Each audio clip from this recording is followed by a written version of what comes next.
Chapter lately, I didn't have much of an appetite and had been throwing up everything I ate, so I went to the hospital for a checkup. When the doctor informed me that I was pregnant, I shed tears of joy. My husband and I had been childhood friends and married after graduating from university, but we hadn't been able to have a child. My husband tried to comfort me and said, pregnancy should come naturally. Maybe our baby is waiting for the right moment. Now, the right moment had finally arrived.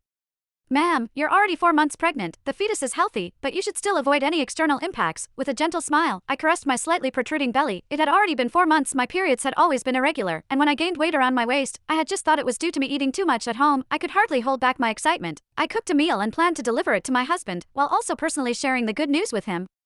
Carrying the lunchbox, I walked smoothly through the entrance of the Gates Group. As I was about to push open the door of my husband's office, a glamorous woman stopped me. What are you doing? Her tone was cold, and she scrutinized me unfriendly. I lifted the lunchbox for her to see and said, I'm here to deliver lunch to Simon. In front of others, I didn't like to directly call Simon my husband. She sighed in relief and said sarcastically, oh, so you're just a servant. I'm Lily, Mr. Gates's Chief Secretary. Give me the lunchbox. You can leave now. I shook my head. I'm not a servant. I want to personally deliver the lunch to Mr. Gates. Please let me in. As soon as I finished speaking, the woman's anger flared. She snatched the lunchbox from my hands. Who do you think you are? You're just a servant and you think you can seduce Mr. Gates? You're dressed so coquettishly as well. He'll teach you a lesson that you'll never forget today. Saying this, she swiftly dragged me into the meeting room, shut the door, and slapped me. My face instantly swelled, and I fell to the ground. Before I could react, I was kicked on the head, the baby ignoring everything else. I curled up and tightly protected my belly. I want to see what you're delivering to Mr. Gates. Lilywood opened the lunchbox and dumped its contents on my head. The beef soup that I had spent hours cooking was scalding hot and dripped from my hair onto the floor. My scalp burned with pain, but I didn't dare change my position, afraid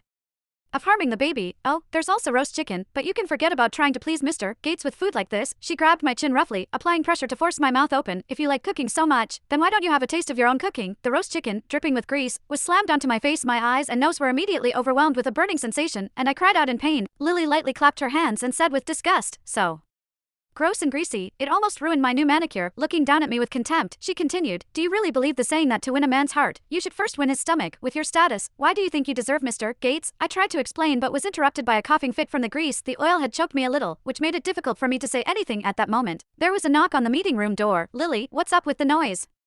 Inside, chapter. I breathed a sigh of relief, thinking that I was saved. However, Lily just sneered and went to open the door. This bitch is trying to seduce Mr. Gates. I'm just teaching her a lesson. The secretaries at the door all had disdainful looks on their faces. Mr. Gates is a great man. That's why these bitches all want to seduce him. Lily snorted. I know. With that said, she looked at me with hostility. While I was crawling pitifully on the ground, she then said disdainfully, some people just have no shame. I took out my phone with trembling hands in an attempt to give my husband a call. Suddenly, Lily's eyes turned cold as she stared at my phone. She then reached out and snatched my phone. Her eyes flashed as she glared at the back of my phone. It's obvious what you're trying to do. You've even bought a phone case that's coupled with Mr. Gates. She threw the phone on the ground forcefully and it shattered into pieces. You bitch.